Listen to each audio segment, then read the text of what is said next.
Boa noite, irmãos. Ainda de pé, vamos abrir a nossa Bíblia no livro de Atos.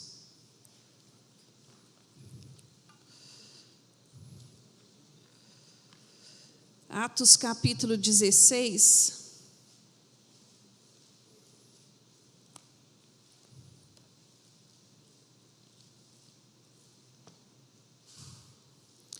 A partir do versículo 13.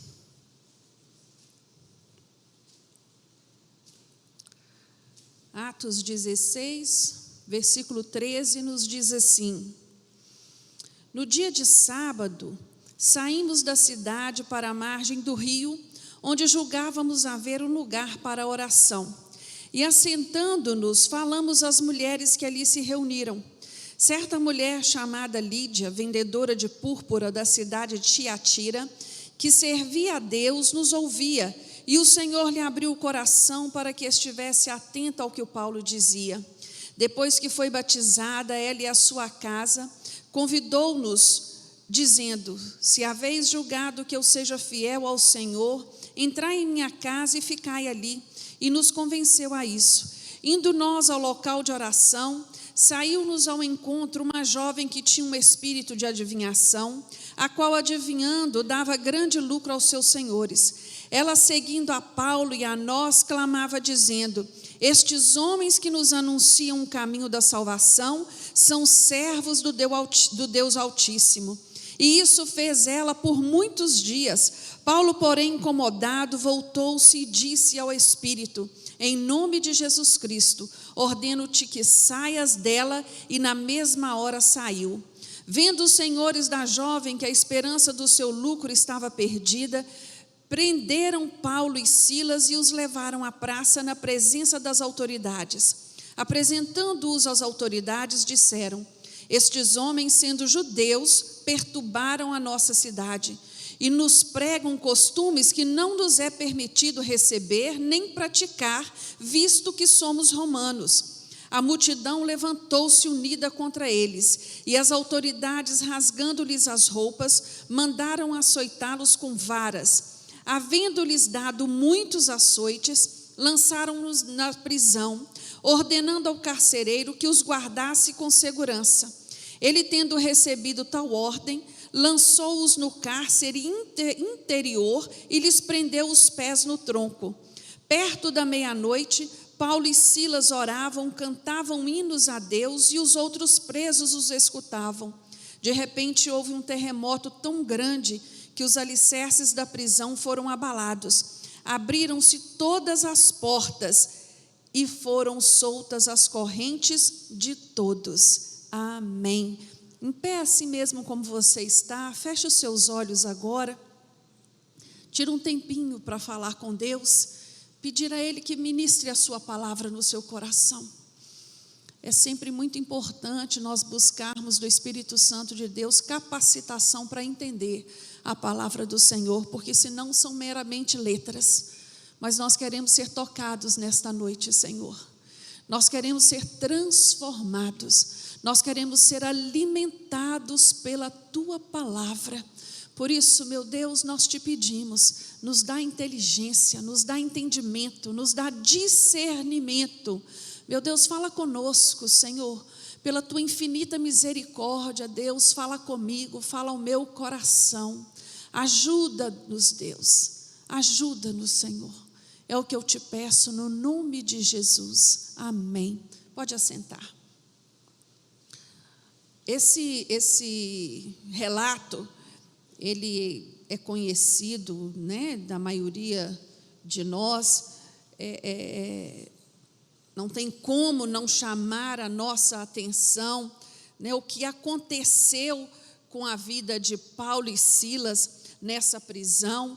Isso é tema de inúmeros sermões, pregações, de música, e a palavra de Deus, ela é tão linda, porque não importa quantas vezes nós ouçamos a mesma coisa, cada vez vai falar conosco de uma maneira diferente. Você entende assim, meu irmão?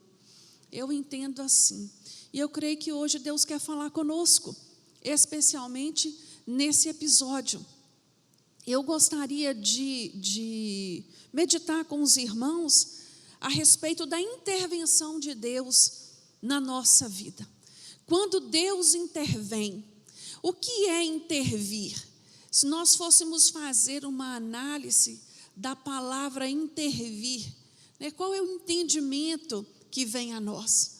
O que significa a intervenção de alguém? Só intervém quem tem condição de interferir, de fazer algo para que mude a situação.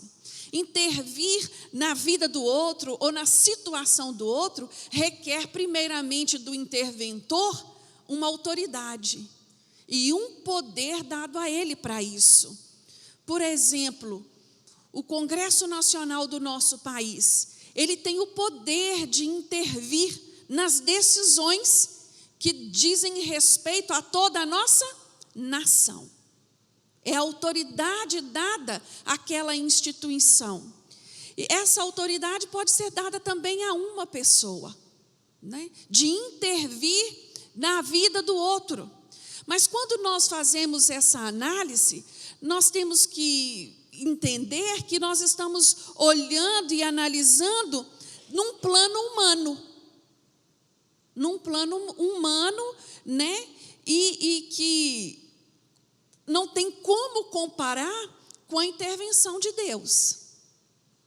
Porque num plano humano, se o homem tem poder, ele tem autoridade para interferir na vida do outro, imagina o Deus Todo-Poderoso. Aquele que traz sobre si o poder, ele é o poder. Então, quando nós olhamos para esse texto e vemos a intervenção que Deus vai fazer na vida destes homens, é necessário nós contextualizarmos para nós entendermos o que estava acontecendo aqui. Paulo, ele estava na sua segunda viagem missionária e estavam com ele Lucas, Timóteo e Silas. Eram 4 missionários nesta cidade de Filipe. Eles foram encontrar um lugar adequado para estar pregando para mulheres, né? Provavelmente aquelas mulheres estavam ali lavando seus utensílios, não sei, é na beira de um rio que elas estavam. E ali eles oraram, ali eles anunciaram a palavra de Deus, e surge uma pessoa, uma outra mulher, uma jovem, que começa a dizer: estes homens que anunciam o caminho da salvação são servos do Deus Altíssimo. Essa mulher estava falando mentira? Não, o que ela dizia era verdade. Por que Paulo se indignou com esta mulher? Porque quem estava dizendo, o autor nos diz, Lucas diz que ela estava possuída por demônios. Nós precisamos da cooperação de demônios na obra do Senhor. A última coisa que Paulo queria é que as boas novas de Cristo estivessem relacionadas com esse tipo de prática. Então ele, injuriado, ele fala para ela, ele expulsa o que estava nela. E eu gosto muito desse detalhe na história, porque isso fala muito ao meu coração. Nem tudo que é verdade é certo. Nem tudo que é verdade é certo, viu, meu irmão? Eu posso amar demais, verdadeiramente, o marido da minha amiga, mas isso não é certo. Eu posso amar demais outra mulher, mas isso não é certo. É verdadeiro o que eu estou sentindo? É, mas não é certo. Então nós temos que saber diferenciar o que é verdade do que é certo. E o que é certo para a vida do crente está na palavra de Deus. E Paulo não hesitou em mandar esse demônio passear e deixar aquela mulher livre. Aí os donos desta mulher, aqueles que ganhavam dinheiro com isso, se apresentam diante das autoridades acusando Paulo e Silas de quê? De serem judeus. O primeiro argumento deles está lá no versículo 20. Estes homens, sendo judeus. Eles usaram a nacionalidade para acusar aqueles dois homens. Quando nós prestamos atenção na nacionalidade dos dois, nós vamos entender por que Lucas e por que Timóteo também não foram presos. Lucas era gentio e Timóteo era meio judeu, não é isso? Então, você vai entender por que só estava Silas e Paulo nessa prisão. Por isso, e eles são acusados, a acusação começa daí, na nacionalidade. Olha, esses judeus estão vindo aqui em Filipos, uma colônia romana, ensinar uma prática que nós romanos não somos permitidos a fazer. E ali, Paulo, sem excitação nenhuma, essas autoridades, sem olhar a versão deles, sem perguntar, sem buscar testemunha, manda logo açoitar e manda logo pôr na prisão e ainda fala assim, ó, vigia. Então ele não ficou só preso, eles ainda tiveram os pés presos naquela madeira. E aqui começa a nossa história. Aqui começa a nossa história. Presos, açoitados, acorrentados e os pés atados em madeira. Você consegue imaginar a situação, a dor e o sofrimento físico desses dois homens?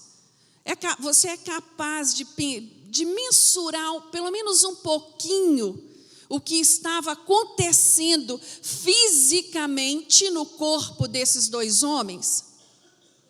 Além do sofrimento físico, você consegue imaginar que talvez lá dentro eles dissessem assim, meu Deus, o que eu fiz de errado? O que nós fizemos era o certo. Nós libertamos aquela mulher. Ela é livre.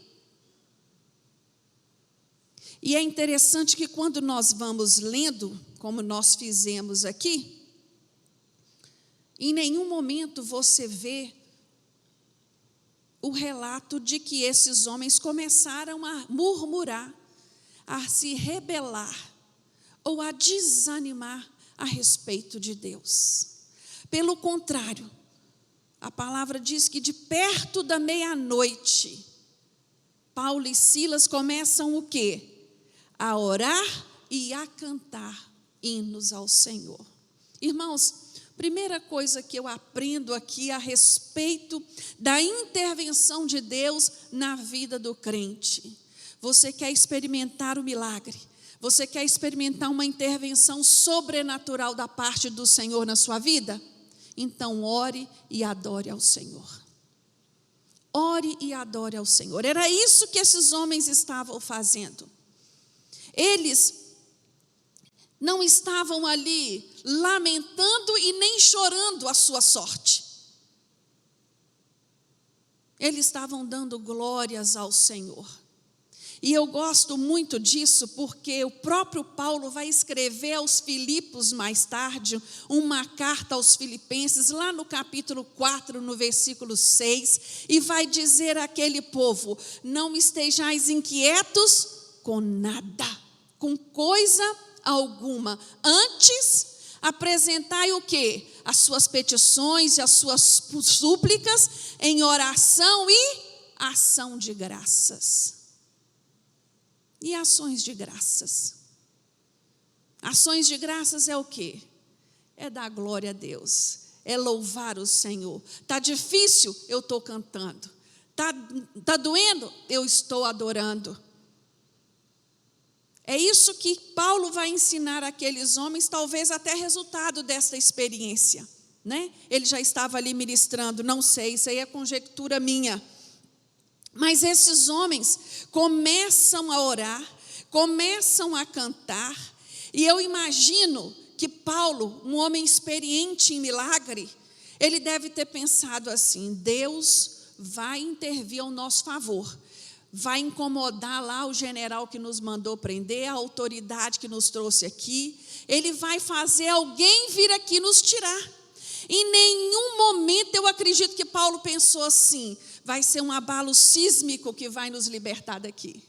E é por isso que eu amo a Deus, sabe por quê? Porque Ele faz infinitamente mais aquilo que eu peço ou penso. Ele me surpreende. Ele me surpreende. Eu começo a orar por um determinado assunto. Eu não sei você, mas eu costumo determinar exatamente como é para Deus fazer. Eu vou falando: Senhor, resolve isso para mim. Vai lá, fala com fulano, tira esse problema, e vou dando estratégias, como se ele precisasse da minha ajuda. E aí, de repente, o Senhor me surpreende de uma maneira sobrenatural. Aquilo que eu menos pensava, a menor possibilidade que eu nem havia imaginado, ela acontece e resolve. E aqui nós vemos um caso assim.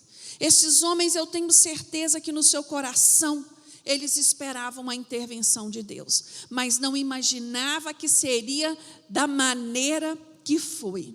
E a oração, irmãos, e a adoração, elas têm um poder tão tremendo na vida do crente, que a Bíblia nos traz tantos relatos a esse respeito. Lá no livro de Atos, no capítulo 12, está registrada a prisão de um apóstolo, o apóstolo Pedro.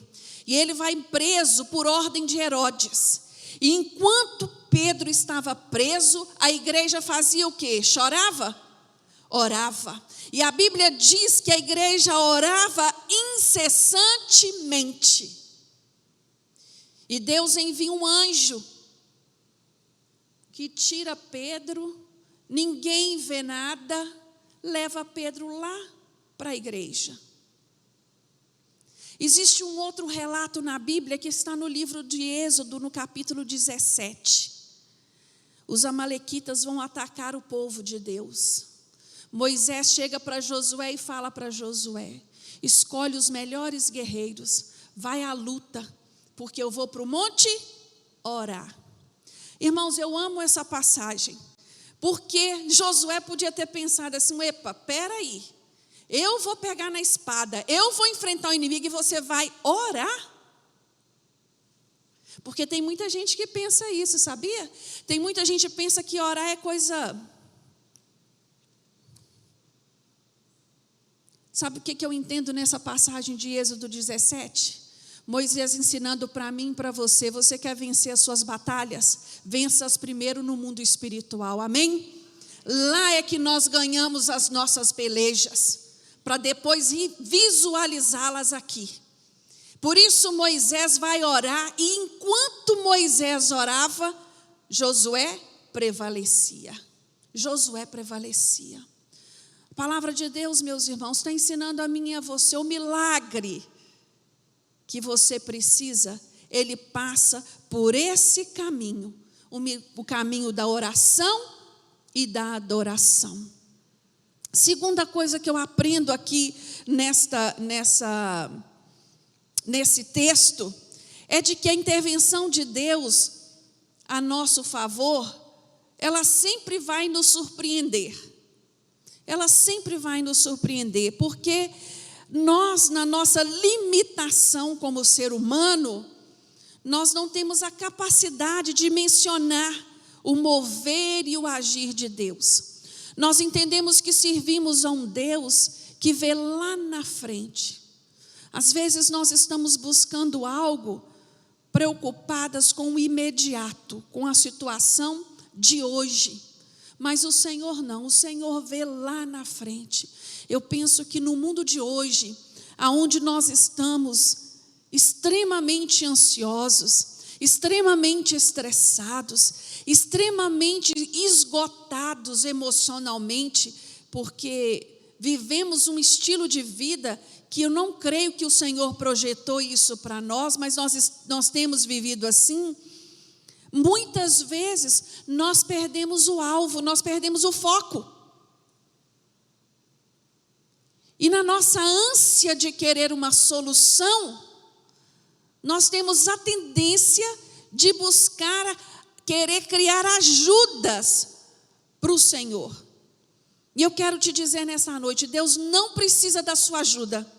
Ele não precisa da sua estratégia, Ele não precisa do seu recurso. A única coisa que Ele quer de você é dependência, confiança, fé de que Ele está no controle da sua vida, de que Ele sabe o que é melhor para você, de que Ele está trabalhando a seu favor e que na hora certa o milagre vai chegar.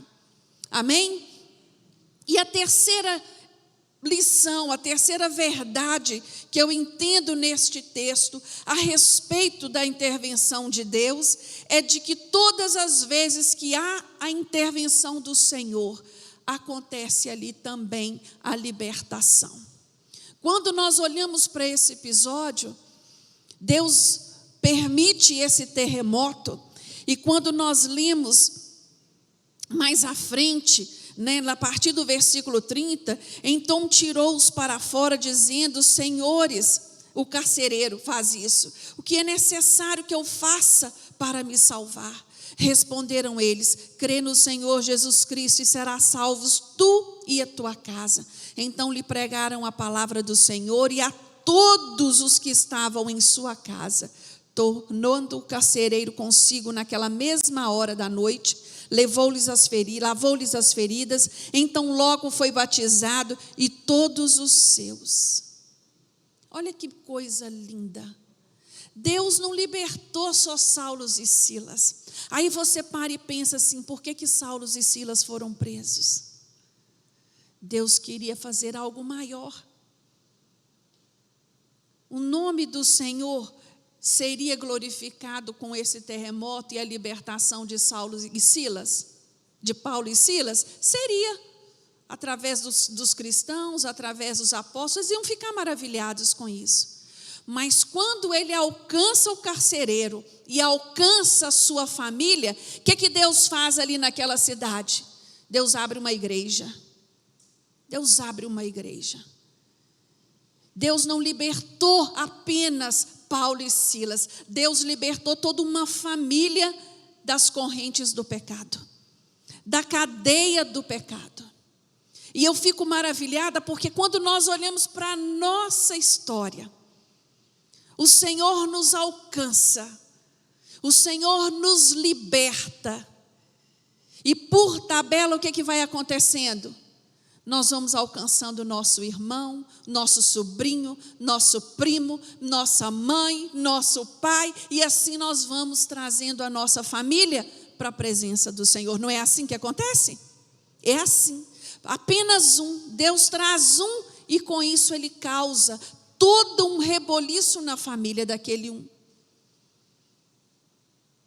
Todas as vezes que o Senhor intervém, Ele traz libertação. E eu queria te falar nessa noite, não só libertação de pecado, mas a libertação do problema, a libertação do sofrimento, a libertação do peso que você carrega sozinho, acreditando que Ele não está vendo a sua dor, não está vendo a sua luta, que Ele não está contemplando aquilo que está se passando. Ah, meu irmão, é porque nós não temos a capacidade de dimensionar o poder de Deus. Às vezes até verbalmente nós falamos deste poder, mas nós não temos ainda o entendimento desse alcance. A oração, meu querido, ela é uma das principais ferramentas na vida do crente. A oração vai aonde você não pode ir. A oração alcança aonde você não pode alcançar. Se nós tivéssemos convicção desse entendimento, vou falar uma coisa para você. Nossos cultos de oração seriam os cultos mais lotados da igreja. Mas o nosso inimigo sabe do poder que há na vida de oração. Então ele cria impedimentos para que você continue cabisbaixo, enfraquecido, duvidoso, às vezes choroso. E Ele vai colocando inúmeras circunstâncias e situações que te impedem. Um dia desse, uma irmã falou comigo assim, eu dirijo a reunião de oração aqui das terças-feiras, às 15 horas. Uma irmã falou comigo assim, pastora, você acredita que toda terça-feira eu quero vir, mas acontece alguma coisa? Toda terça, quando eu digo hoje eu vou na oração. Aí eu ri e falei, minha querida, isso é o inimigo te impedindo. Para com isso. Quando você determinar, faça. Não é assim? Determinei no meu coração que eu vou.